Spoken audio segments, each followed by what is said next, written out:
Here we go. It's now streaming on YouTube. Hello, everybody. Morning. What's up, YouTube? And to all the people, we're glad you're here. It is an absolutely beautiful day. An absolutely beautiful day. Just gorgeous.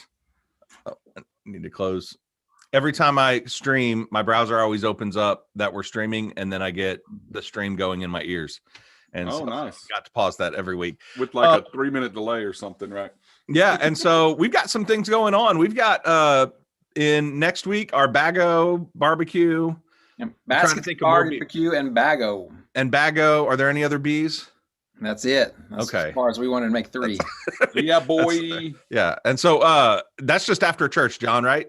Yeah, that's correct. We just want to invite you after church to come in. We're going to have some barbecue sandwiches to eat, some pork pulled sandwiches to eat, and then we just kind of want to have some things going around where to play some Bago for adults, for children. We'll have a 3-legged race, an egg toss, some things that we'll just kind of offer a gift card for winners in those areas, and then we'll have some baskets that we've put together for all our children's ministry kids from 0 to 11 years old that kind of have a few things in there for them to celebrate and be excited about that. But just to come hang out right before Easter as we get ready for this full celebration on Palm Sunday and to be as a church to gather would be great. That's going to be awesome. And Dave Johnston is preaching that day. And then John's going to preach. You're preaching the week after Easter. I'm so excited for y'all's sermons. And I was thinking about this last night. The reason I'm excited for him is I'm preaching this week with in Revelation 15 and 16. It's the third kind of cycle of the wrath of God, these bowls. And in the midst is this worship several times over. And so we're going to be talking about how to worship in the midst of God's wrath. Like this past week was kind of like, what does the church do in the midst of God's wrath? And then this week we're going to answer like, how do we worship in the midst of God's wrath? And then I was getting excited because the book gets exponentially better. And it's not that it's bad. I mean, it's all good, but it's like Dave's going to be like talking about the victory of God. John, you're going to be talking about the new heaven and the new earth. And so there's this really like Old Testament, like longing as I've been in the book of, man, things are tough. Like how long, oh Lord? And then when you all are going to be preaching, it's going to be coming in of like, oh, things are like, God is on, things are good. Like things are arriving. Things are arriving. It's life with God is going to be outstanding. So I'm very excited about you all preaching the next couple weeks. This week we were in Revelation 8 through 11, and we talked about the trumpets. I do want to say in passing, because this coming week we're going to talk about a little bit about Armageddon, but I'm not going to talk about it a lot. And the reason I'm not going to talk about it a lot is the Bible doesn't talk about it a lot.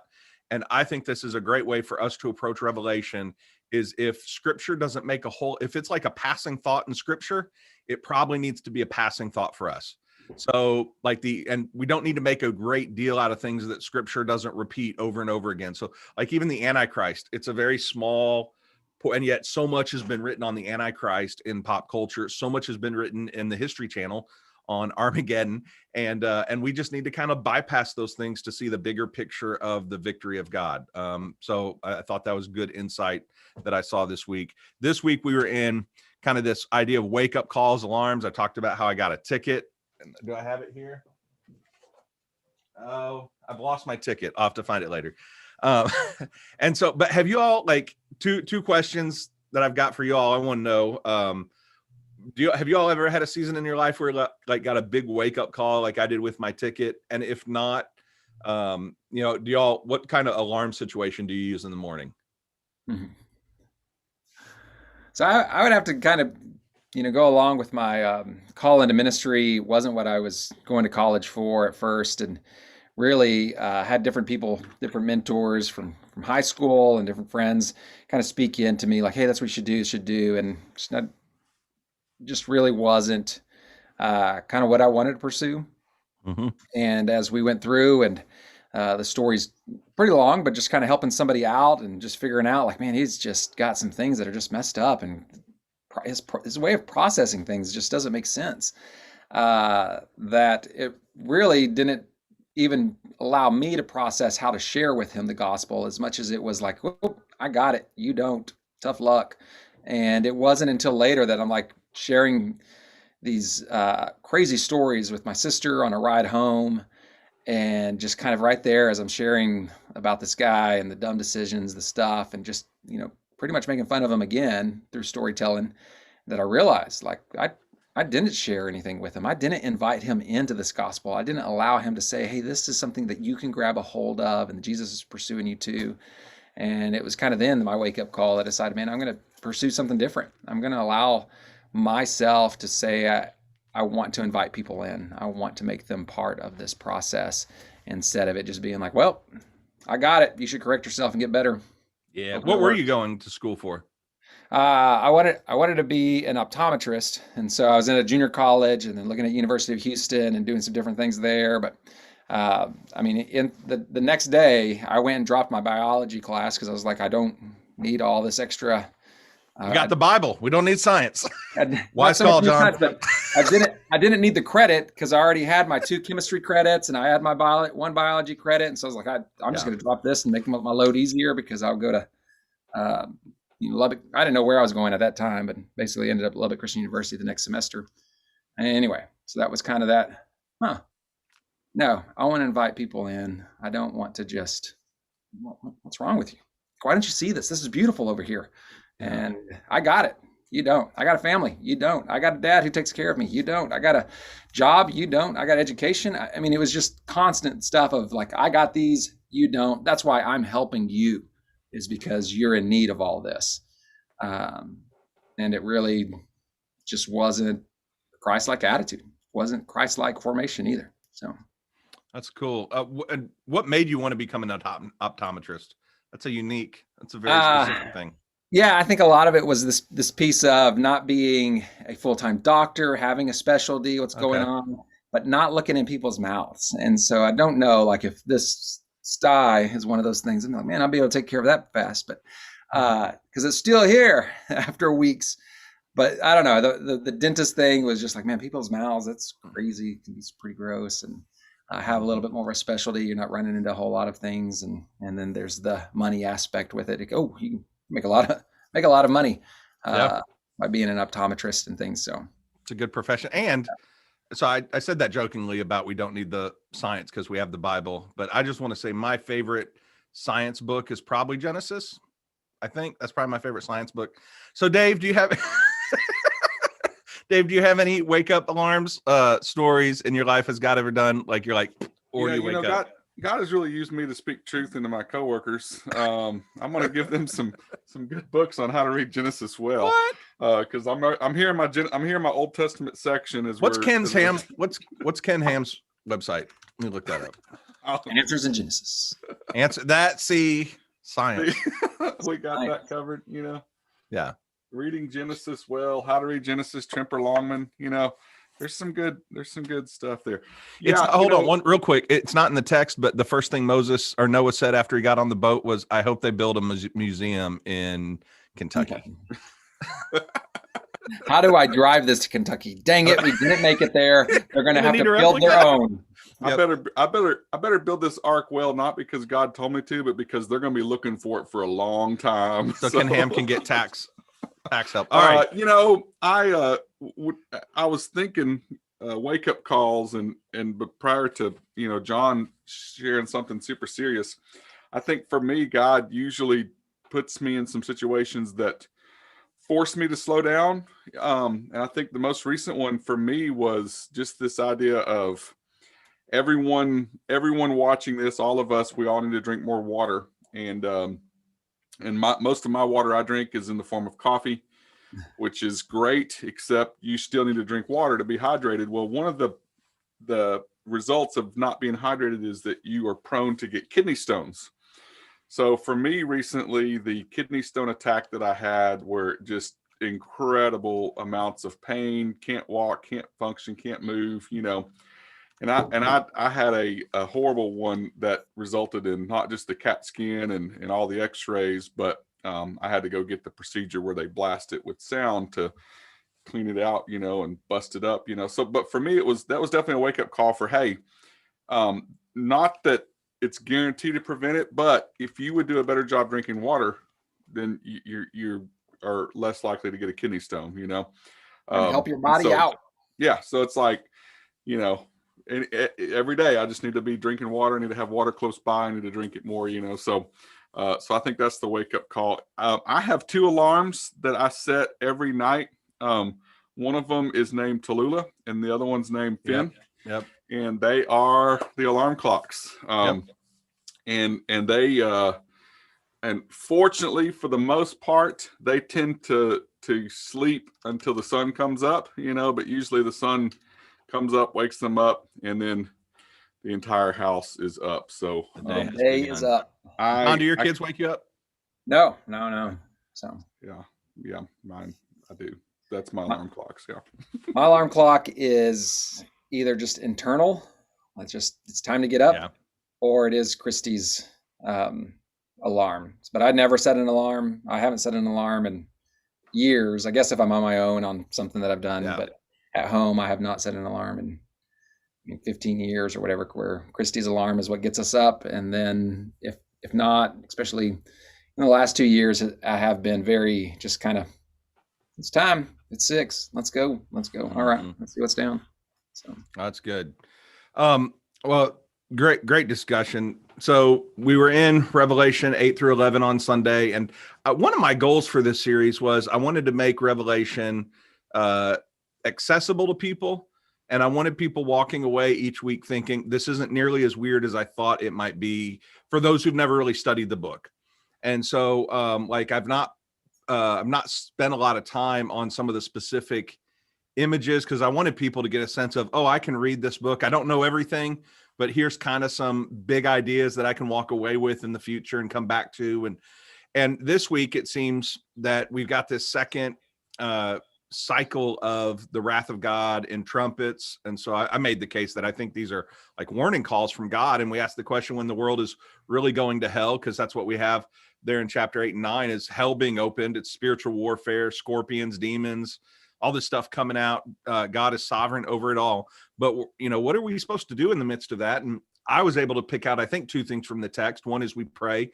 That's a big deal for God. He's silent as he hears the prayers of his people there in verses 1 through 5 of chapter 8. And then later on in that section, we find this idea of prophesying or proclaiming or witnessing. That's a theme related over and over again in, I think, chapter 11 of where we need to prophesy, we need to pray, we need to preach. And so we've all got this job to do, I think, as the church. What's the church supposed to do when the world's going to hell? We proclaim, and we proclaim the goodness of God. We proclaim the love of Jesus. I remember one time I went to go visit. I was a chaplain at a hospital, volunteer chaplain, small hospital. They had 2 wings. One side of the hospital was long care patients. The other was short term. I'd go see the people in the long care wing, and there was a guy there. And I went inside and introduced myself, and I asked him, "Do you mind if I pray for you?" He's eating popcorn, and he says, "Well, knock yourself out." And so I said, "Okay." So I'm praying. As I'm praying, he's still chomping away on popcorn. And but I think everybody needs to have a moment of like that, of where things don't go like expected and planned, and it's kind of awkward, and you come out on the other side. One, you come out a little bit stronger, and you come out 2 saying, "Well, the world didn't end." And it can be so uncomfortable for us. We make it so much more. I think we make it more complicated than it needs to be. So what do y'all think about this idea of proclamation? How do we do it? How do we share the love of God with someone? How do we, if that's our response to the wrath of God is to help proclaim the love of Jesus, how do we practically do that in a way that makes sense for people and maybe take some of the weirdness that we think is going to happen and not come across as a salesman? That's like 8 questions. I think, it's easy, Ryan. So first of all, if you're in a chaplain situation, you need to take the Chris Farley approach to praying for people. You walk in, he's chowing down on popcorn. Can I pray for you? Knock yourself out. You trip, you hit something, your head, you fly, you wail. That'll get his attention. He'll stop eating the popcorn. Steal their popcorn. You pray for him, tell him about Jesus. This is my popcorn now. No, you just spill it. You just knock it in the air. Spill it. Yeah. No one gets it. No one. Kind of deal. I'll show you. If you don't have time for God, he doesn't have time for you. Yeah. And then smack it. Yeah. No, I think a couple of things that I think you're spot on with the text here, in that our witness is important. Like us talking about Jesus and sharing Jesus, and just letting people know that he's here, that he's ruling, that he's reigning, that his kingdom has come, and that we're a part of it, and and we're on the right side. We know that Jesus wins, and we're a part of Jesus followers. So I think the just talking about Jesus is super important, instead of just talking about the issues and the bad things and all the horrible stuff that's going on. It's like, no, let's talk about Jesus. Let's talk about the gospel and what Jesus is up to. And I think that's kind of the point of some of these wacky images, I could say it that way, is yes, there is kind of an awakening that needs to happen. There's some attention getters in the text, to let us know that, hey, there's some super big cosmic things going on here. We need to wake up, and pray, absolutely, and we need to proclaim. We need to talk about Jesus, and I think that's kind of what John's trying to lean us and move us toward, with Revelation. So absolutely. What do you think, John is definitely writing to this audience that is experiencing a lot of the persecution, experiencing a lot of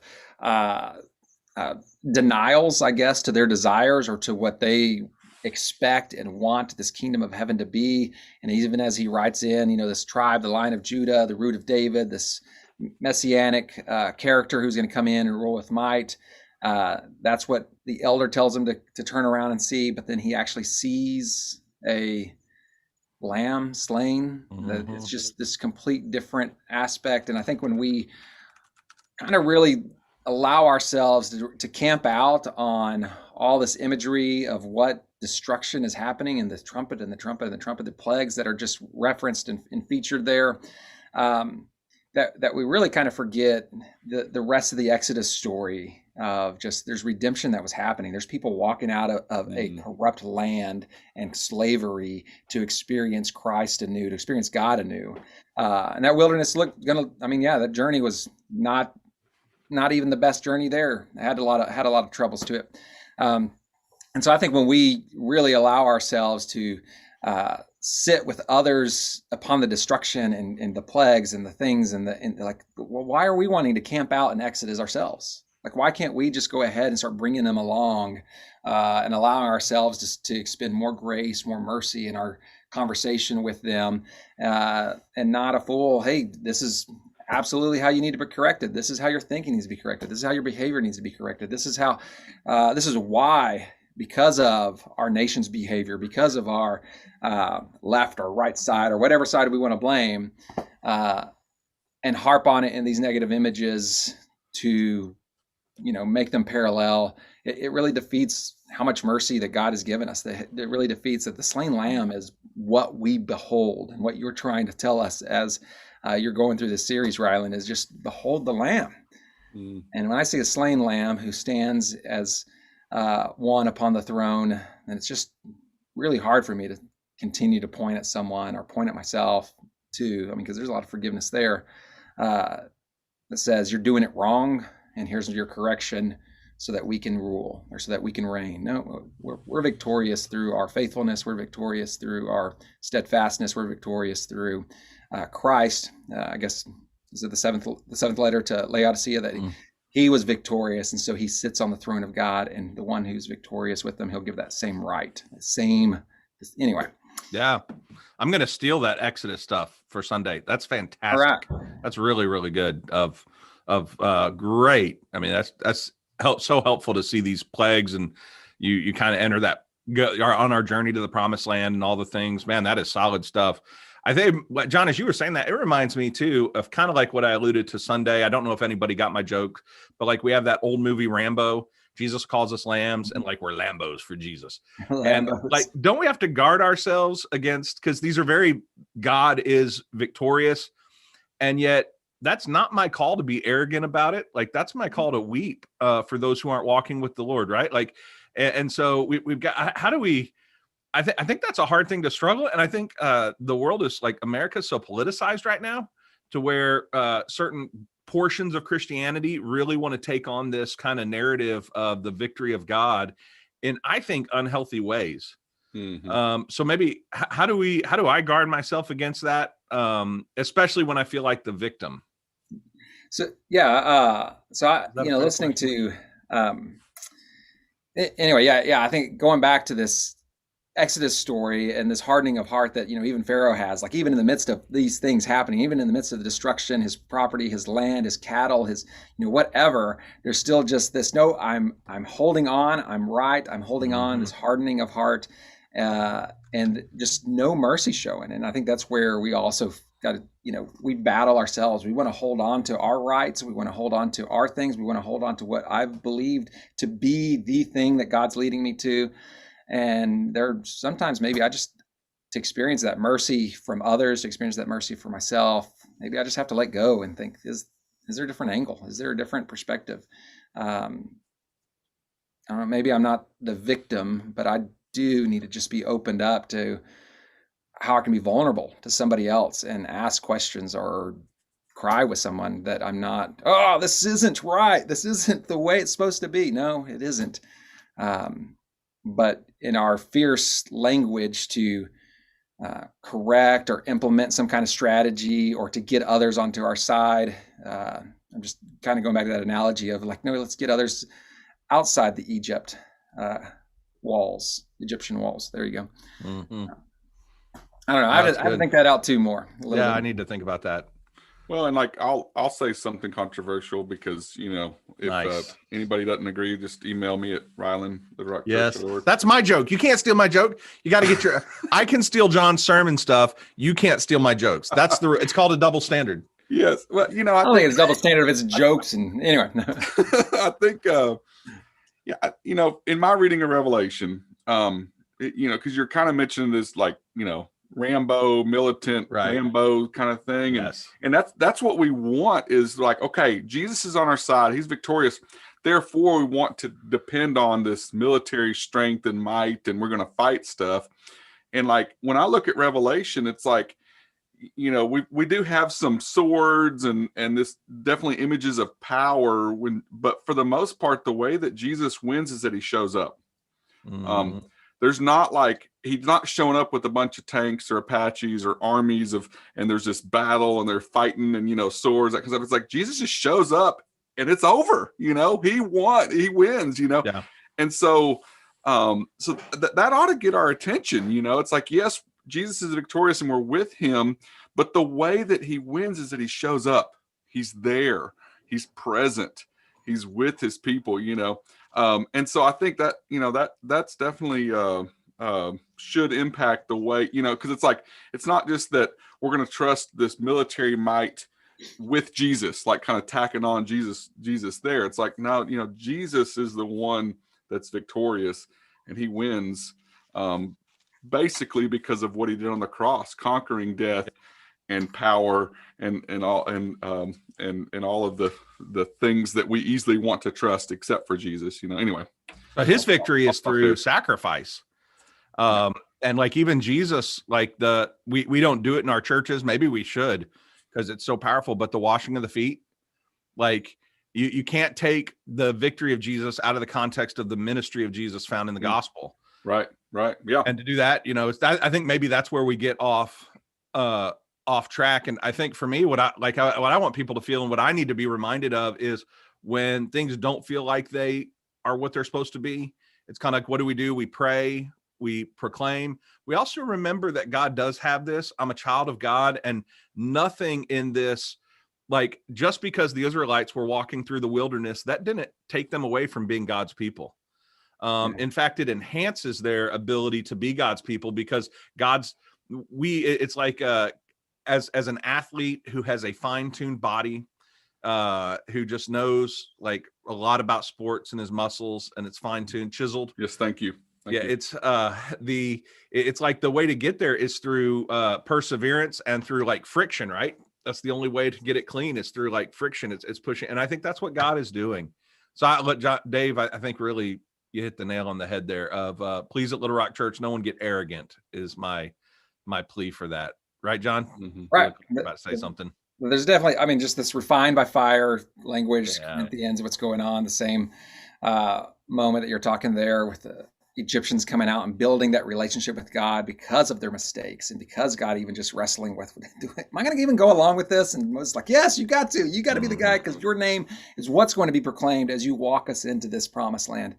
That there's still just, you're talking that moment of sacrifice, man. I got to sometimes in this conversation, sometimes in these other places, I need to just sacrifice what I think is my right, my acknowledgement, my corrective behavior. I don't know, that allows the relationship still to be built and allows Jesus to be seen.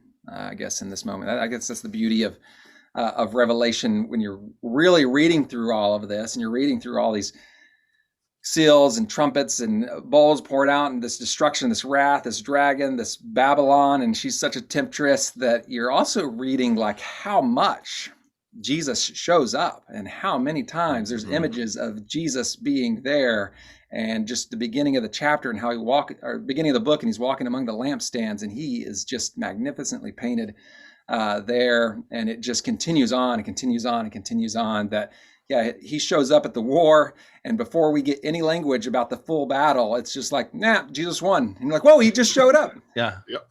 He won.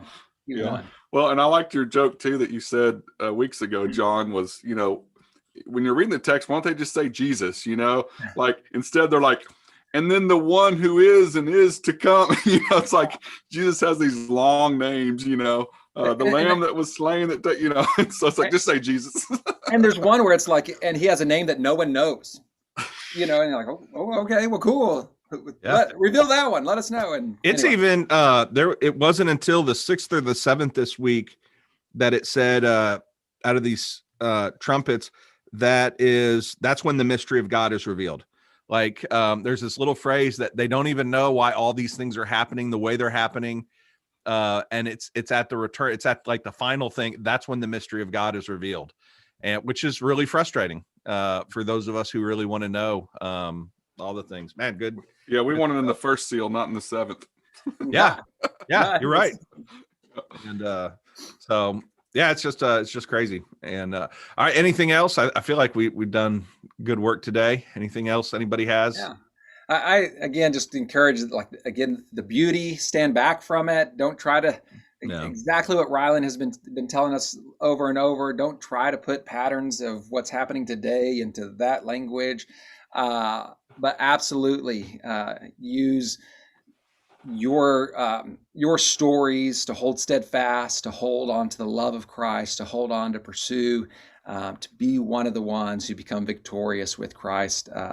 And that while we plow through Revelation and just allow ourselves to behold the Lamb. I just love that, Rylan, that you've had that as the full, hey, we're going to do this for 6 weeks, and it's behold the Lamb, behold the Lamb. Mm-hmm. A good thing. And if you want to read ahead this week, we're going to be in Revelation 15 through 16. And I think the only thing I would tell somebody if they're reading ahead, especially in in chapter 16 and really for 15, just look at the way that the people worship God in the moment, because we go back to the throne room of God in this one, and the wrath of God seems to escalate. So the first, with the seals, it was a quarter of everything was destroyed. Last week, it was a third of everything destroyed. This week, everything gets destroyed, and yet they're still worshiping God. And so I'd pay really close attention to what they're saying, maybe why they're saying it, are going to be good themes that are going to come up. And everybody put on their calendar to be at barbecue, Bago, and what's the third B? Baskets, barbecue, and Bago. Baskets, and have some fun with the kids. Kids love baskets. Something for, is there Easter grass in the baskets? There is. There's gonna be some eggs and some other things in there. Okay. For them. So just everyone knows, kind of coming back to that announcement, is that there won't be an Easter egg hunt, just kind of keeping away from the hands and the other things that we're putting in there. But we do have a basket to give to every children's ministry kid from infant to 5th grade, and hope you participate in that, along with just some games and events that as adults and everybody can get in there and figure out who can throw a raw egg with the shell, who can throw it the furthest, who can be catching it back and forth, not just throw it the furthest, but catching it back and forth. Egg toss. We have a gift card for that, so be ready. It quickly turns into like that game of who can touch the softest. You go first. It's like that, and then boom. Who can throw this farthest? You start. So, all right, guys. We will see y'all Sunday. Call us if you need anything.